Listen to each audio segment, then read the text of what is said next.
রাত যত গভীর হয়, কিছু কিছু শব্দ তত পরিষ্কার শোনা যায়। কিন্তু সব শব্দই মানুষের হয় না। কিছু কিছু ডাক থাকে যেগুলো শুধু তোমার নাম ধরে ডাকে, এত পরিচিত, এত কাছের, যে তুমি না চাইলেও সাড়া দিয়েই ফেলো। আমরা অনেকেই রাগ করে এমন কিছু কথা বলে ফেলি যেগুলো বলার সময় মনে হয় এতে কিছুই হবে না, কিন্তু যদি সেই কথাগুলোই কারোর জীবনের শেষ কথা হয়ে যায়, আর যদি সেই মানুষটা চলে যাওয়ার পরেও তোমাকে ছেড়ে না যায়।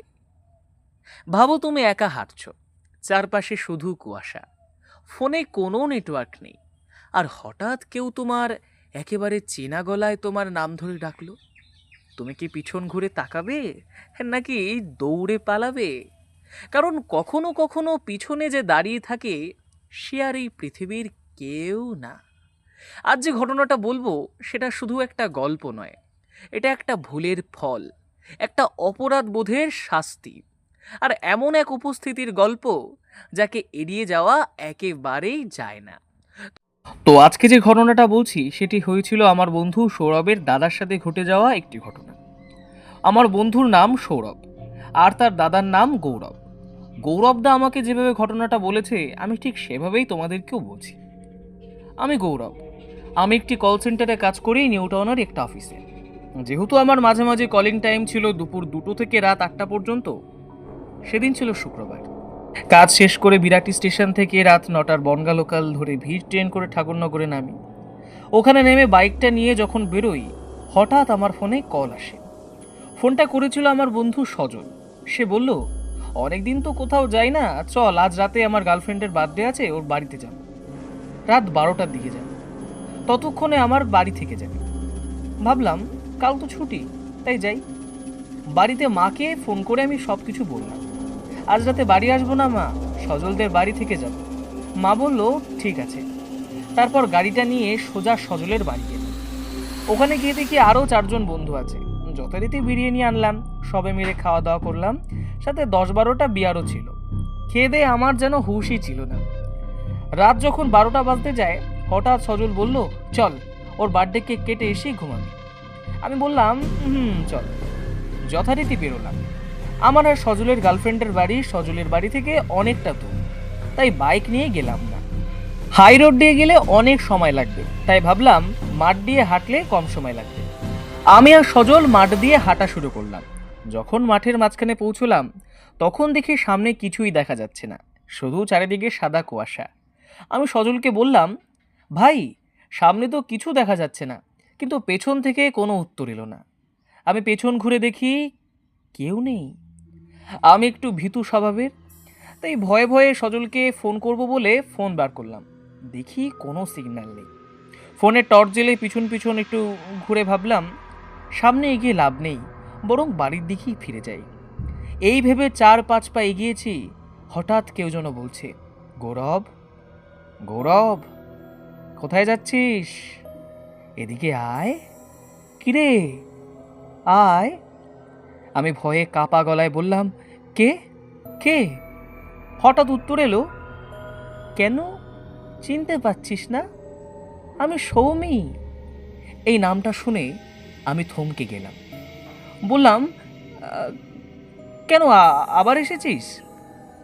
ওই দিক থেকে উত্তর এলো, আমি তো সেদিনই বলেছিলাম মরে গেলেও তোর সাথেই থাকবো। এই প্রসঙ্গে বলে রাখি, সৌমি আমার গার্লফ্রেন্ড ছিল, কিন্তু আমাদের রিলেশনটা ছিল একটু অন্যরকম, কথা কম ঝগড়া বেশি। একদিন রাতে আমাদের মধ্যে অনেক ঝগড়া হয়েছিল। ফোন কাটার আগে সৌমি বলেছিল, দেখিস আর তোকে ডিস্টার্ব করব না। আমি কথাটা তেমন গুরুত্ব দিইনি, শুধু বলেছিলাম ঠিক আছে, এই বলে ফোন কেটে দিয়েছিলাম। কিন্তু সেটাই ছিল আমার জীবনের সবচেয়ে বড় ভুল। ভোর 4টের দিকে একটা অচেনা নম্বর থেকে ফোন আসে। ওপারে একজন আমাকে বলল, আমি সৌমির জেঠু বলছি, তোমার সাথে সৌমির কি সম্পর্ক? আমি বললাম, "আহ, কেন জেঠু, কি হয়েছে?"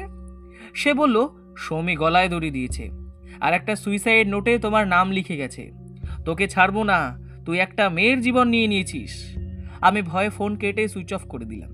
সেদিনে বাড়ি থেকে পালিয়ে বোম্বে চলে যাই, কিন্তু তাতেও রক্ষে হয়নি। আমাকে সেখান থেকে পুলিশ গ্রেপ্তার করে গাইঘাটা থানায় নিয়ে আসে। আমার নামে অ্যাটেম্প টু মার্ডার কেস হয়, আর আমি 7 বছর জেল খাটি। আমার জীবনের 7টা বছর নষ্ট হয়ে যায়, সাথে আমার কেরিয়ারও। জেলে থাকা প্রতিটা রাত আমি ভয়ে কাটত।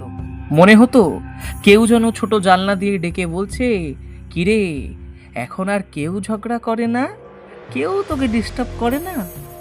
প্রতিদিন একই স্বপ্ন, তুই যদি আমায় একটু বুঝদিস তাহলে কি এসব হতো। আমি পাগলের মতো হয়ে যাই। শেষে আমাকে পাগলা গারদে পাঠানো হয়, সেখানেই 4টে বছর কাটাই। বাড়ি ফিরে দেখি আমি পাড়ায় সবার কাছে খুনি আর জেল খাটা আসামি। এইসব কারণে আমার কোনো সরকারি চাকরিও আমি করতে পারছিলাম না। শেষে একটি বেসরকারি কল সেন্টারে আমি কাজ পাই। এসব ভাবতে ভাবতে হঠাৎ বুঝতে পারি ওই আওয়াজটা আমার একেবারে পাশে চলে এসেছে। সামনে দেখি সৌমি দাঁড়িয়ে, তার মুখটা পোড়া ভয়ঙ্কর। সে বলল, কিরে, ভুলে গেছিস? আমি বললাম, দয়া করে চলে যা, আমায় বাঁচতে দে। সে বলল, আমি তো কবে চলে গেছি, কিন্তু খুব একা হয়ে গেছি রে, তাই বারবার তোর কাছে ফিরে আসি। চল তোকে নিয়ে যাই। আমি ভয়ে জ্ঞান হারাই। জ্ঞান ফিরলে দেখি আমি সজলদের বাড়িতে। আমি বললাম, তুই আমায় মাঠে রেখে কোথায় গেলি? সজল বলল, তুই তো হারিয়ে গেছিলি, আমি অনেক ডাকলাম। সকালে চাষিরা তোকে মাঠে পায়, তারাই তো তোকে দিয়ে যায় আমার কাছে। আমি সব ঘটনা তাকে বলি। এরপর বিকেলে বাড়ি ফিরে আসি, কিন্তু আজও প্রতিদিন একই স্বপ্ন দেখি। ভাবি কোনো একদিন ঘুমিয়ে পড়ব আর উঠব না। এই ছিল আমার জীবনের ঘটনা। 2025 সালের 13ই ডিসেম্বর গৌরবদা নাকি তাদের বাগানে আম গাছে গলায় দড়ি দেয়। দেখতে দেখতে 1টা বছর হয়ে গেল, গৌরবদা আর নেই। আমি ঠাকুরের কাছে প্রার্থনা করি, গৌরবদা যেখানে থাকুক ভালো থাকুক। আমার বাস্তব জীবনের অভিজ্ঞতা তোমার কেমন লাগলো বা তোমাদের কেমন লাগলো কমেন্ট বক্সে জানাতে কিন্তু ভুলো না। আর এরকম অসাধারণ আরও স্টোরি শোনার জন্য আমাদের চ্যানেলটিকে এখনই সাবস্ক্রাইব করে দাও। বাই।